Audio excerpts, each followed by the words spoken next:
yn Gwynedd. A mae rhywun yn ffeindio ar ôl yw chydig o fisoedd yn fath da chi wedi mynd allan a da chi wedi gorau seinio on mwy tebyg i fod ar eu rhestr nhw. A beth sy'n digwydd, mae tebyg bod allan ni wan troi y cwmni yn un prifat. A wedyn mae hynna'n cael ei golli. Wedyn mae rhywun unig opsiwn gen i wedyn ydy ffindio car i fynd â chi rwsyd i'r deintydd agosa.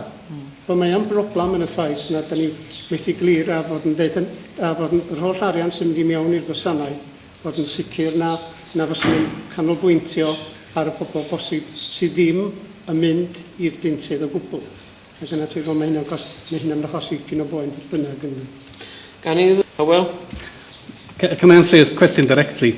Teachers are employed by councils, policemen by the governments, nurses by the health service. But doctors and also dentists are private practitioners, and they buy in or they sell their services to the health. So if they don't want to come here, they don't have to. They can go wherever they please, wherever the money is, or perhaps wherever the golf is best, which I understand dentists rather like.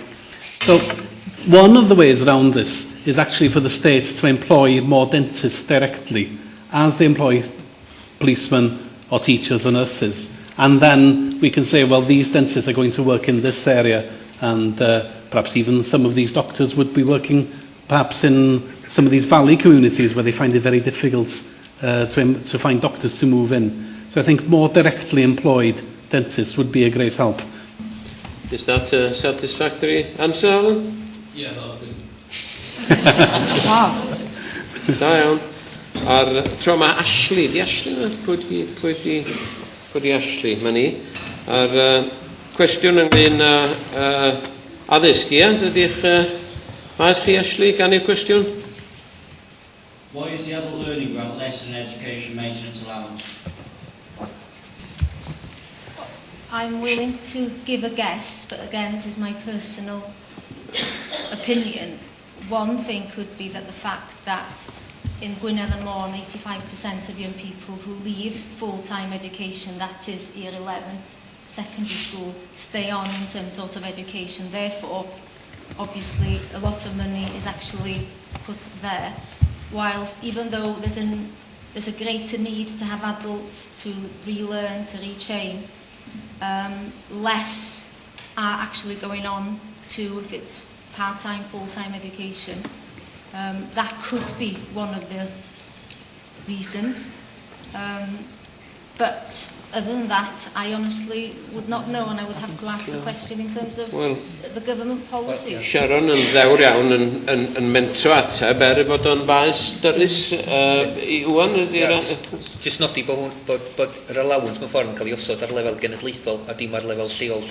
Felly, sa'r rhaid ymgyrchu a lobio'r y cynulliad mewn perthynas â hynny, a dim lefel lleol. Ond dwi'n dall y pryderon, oherwydd mae addysg oedolion yn amlwg yn allweddol bwysig, ac os da ni eisiau cael pobl sydd wedi gadael ysgol i ddilyn cyrsiau hyfforddi, yn amlwg mae rhaid sicrhau bod nhw'n cael yr un tegwch, yr un lefel o gymorth a phobl ifanc falle sydd yn dal yn yr ysgol neu mewn coleg. Felly, i mi mae hynny yn dod lawr i degwch a cydraddoldeb, a dwi'n meddwl bod hwnna'n yn fatar penodol y dyla ni fod yn lobio ac yn cyflwyno negas glir i'r cynulliad ynglyn â fo. Ac wrach bod hi'n amser da i wneud hynny yn wyneb y newidiadau sy'n digwydd yn y byd addysg ar hyn o bryd. Cytuno, Brian, cyn i ni ofyn i aelod y cynulliad roed pen ar y mwdl? Mae'r gair anheg rwsyd wedi codi, dwi'n cytuno'n llwyr yn y ffaith a dio ddim yn helpu pobl ifanc yn wedi gynnu gyrfa. A wedyn, swn i'n dweud, cyn gyntaf y gorau, felly ni cael balans i faint o arian. Sa'n medru fod yn edrych yn fel dwi'n sôn ar y cychwyn, yn un teg, wrth gwrs. Do'n i'n ôl atach chi, Heli, mewn munud, a gan i'r cwestiwn am y bus yma gyntaf. Mae'n berson ifanc yn dweud nid oes na fws yn mynd heibio lle mae'n yn byw yn yr afon meirionydd, sy'n mae bod hyn yn effeithio ar ei fywyd o ddydd i ddydd. Oes yna ffordd i wneud yn siŵr bod bws yn cyrraedd pobl sy'n byw yn ardal wledig? Wel, diolch yn fawr iawn. Cwestiwn berthnasol iawn yn enwedig yn yr ardal fawr iawn. Am hwnna, ddwn ni nôl at eich cwestiwn chi mewn munud. Wel, dyma ni, prinder bysys bach y wlad. Elinor yn mond mynd ar dren, ond dyna ni. Gan i, Hywel, dim ond na chi di'r dyn i ateb hwn?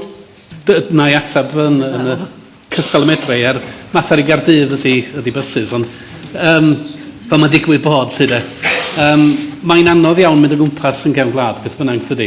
Pam ydych chi'n meddwl bod diesel, o'n i'n prynu diesel dyn o'r blaen, 5.38 am litr, bron yn 7 am alwyn. Mae hynny'n effeithio ar fysys yn rhyw fath yma'n effeithio ar geir, wrth gwrs. Be sgynnon ni ar hyn o bryd ydy rhai bysys yn cael pres i redeg gen y cyngor. Hynny yw, maen nhw'n cael subsidi. A mae gweddill yn neud fel maen nhw eisiau, os oes nhw'n gweld elw na wnaeth nhw redeg bus, os na ddim elw na nhw ddim. Felly, rhai blynyddoedd yn ôl, beth gynnon ni oedd system lle oedd y cyngor yn penderfynu, oedd o'n be maen nhw'n galw'n regulated. Oedd na reola ynglyn â lle oedd y bysys yn mynd, ag o na wasanaeth yn cael ei redeg, hyd yn oed os na dim ond un neu ddau o bobl oedd yn mynd arno fo. Da ni gyd i gweld bysys yn mynd heibio 3/4 gwag neu waith dydan. Dwi'n mynd ar y bus gyda llaw yn aml o Gaernarfon i Bangor, a weithiau dim ond fi fydd arno fo. Ond oedd gynnon ni system lle oedd y gyd wedi gynllunio, ac nath Llywodraeth Mrs Thatcher daflu fo'n gorad, agor allan i'r farchnad. Nawn ni redeg bus os oes na bres yna, ac nawn ni ddim os oes na ddim. Be sydd wedi digwydd ers hynny, da ni ddim yn ôl rhyw chydig bach, a mae Iwan Trefor dweud o'n mae yna rhai bysys yn cymorthal, mae yna bysys yn cael ei redeg. Ond wrth gwrs, rhan o'r ateb di hynny. Swn i licio gweld mwy o reolaeth, wneud siŵr bod yna fysys yn mynd i lefydd sydd angen nhw, ac lle lla dirginio cymcweis mor bwysig. Mae hynna, mae ddrwg yn ei ddeud unwaith eto, yn costio, ond i wneud siŵr bod pobl yn cefn gwlad yn cael i fewn i dre neu beth bynnag, neu fewn i gwaith neu fewn i addysg. Dwi'n meddwl bod yn bres gwerth i wario. Gwern fel dyn sy'n siŵr am lot o fysys yn mynd i Llwynderys, neu gwaith? Na, gos bendant. Does o ddim bysys yn mynd i Llwynderys, ac mae gwylig yn ei ddeud, dwi'n meddwl bod o'r bus service ers blynyddoedd. Ond wrach na dyna dy'r un o'r gwersi, ddaethon ni ar Wynedd, dwi'n dreifio o'r ffarm co i Gaernarfon bob dydd, ac yn amlach na ffidio, dwi'n sbio trwy ffenast ar y pobl sydd yn mynd ymlaen i atol fi, a dim ond bus yn y car chi, a fydde'n meddwl weithiau, sy'n mynd y car i Ben Lôn, jump ar bus na, achos o'n i yn wrach yn cyfrannu at bus, fysa'n helpu gwasanaeth fod yn fwy cynaladwy, ond i hynny ddigwydd, mae'n golygu newid ffordd o fyw, a dwi am un yn gweld o'n handi iawn i dreifio McDonald's ac a panad ar y ffordd, a dwi'n siŵr eith y bus yn gwneud hynna i fi. Yn union. Diolch fawr yn Iwan?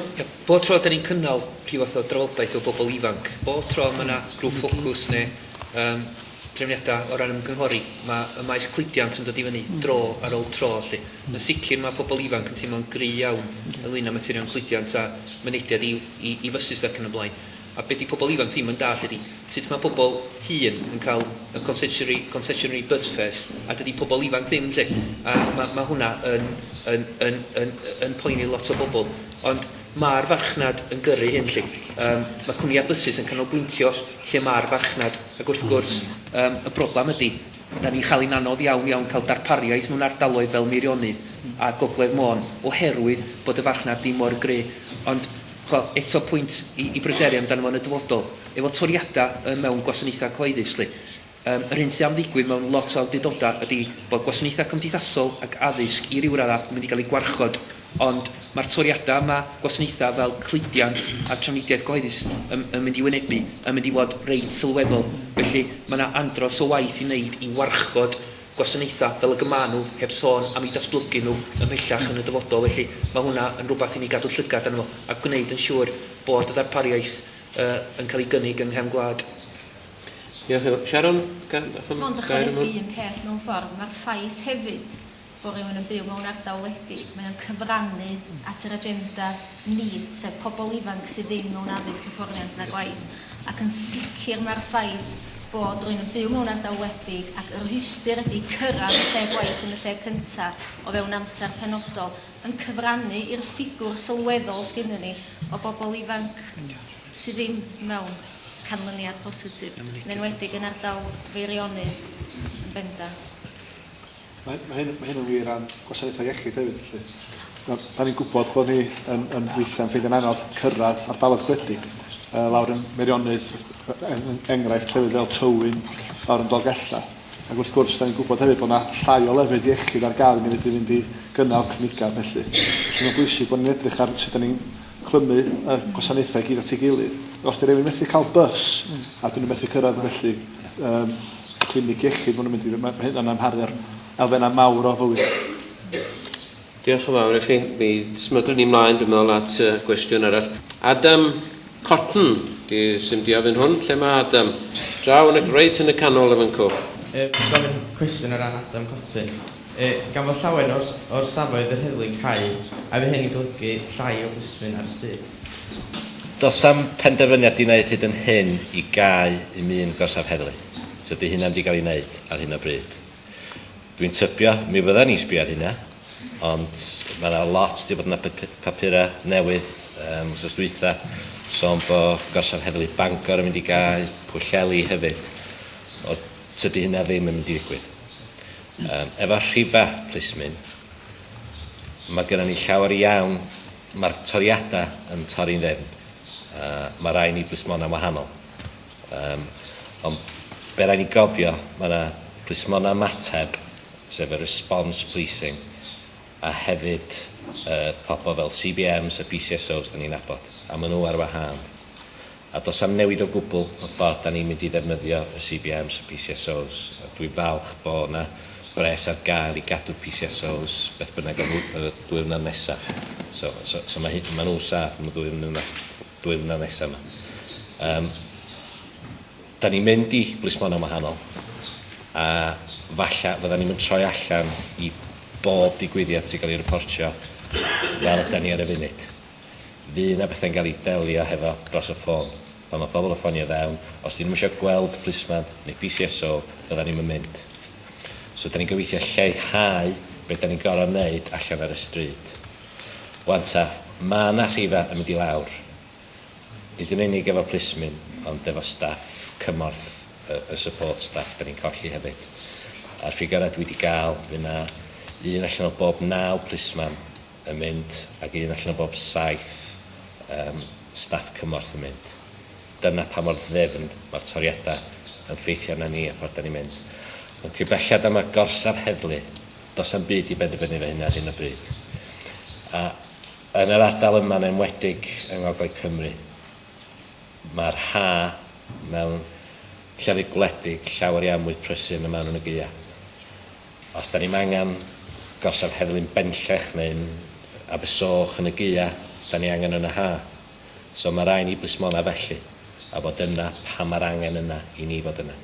So, ond da ni ddim am gau gorsaf heddlu Bangor, da ni ddim am gau gorsaf heddlu Pwllheli.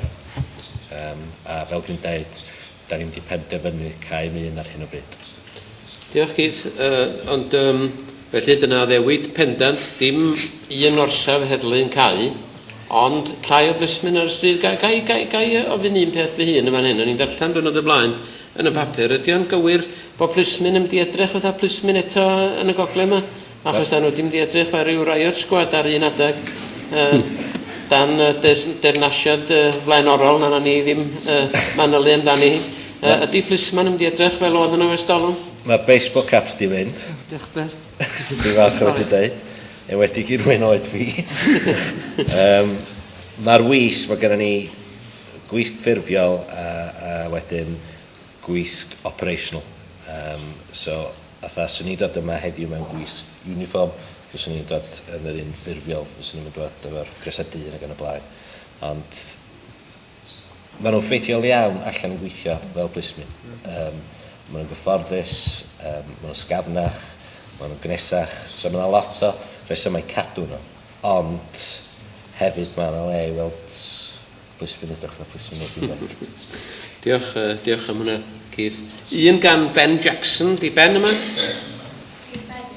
Di Ben yma, reit, gan ei cwestiwn. A wedyn, beth am, cyn i chi ofyn y cwestiwn o fanna, Anthony Williams, ydi o yma? O, na ni, handi iawn, y ddau na chi'n ochrach gilydd o fanna. Felly, gan i'r cwestiwn ar ran Ben i gychwyn, ie?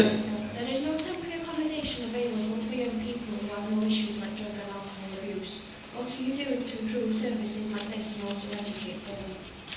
Diolch yn fawr. There is no temporary accommodation available for young people who have no issues like drug and alcohol abuse. What are you doing to improve services like this and also education for them? Felly, sa'ch chi'n rhoi microffon I Anthony sydd o'ch ochr chi, a gan i'ch cwestiwn chi, Anthony.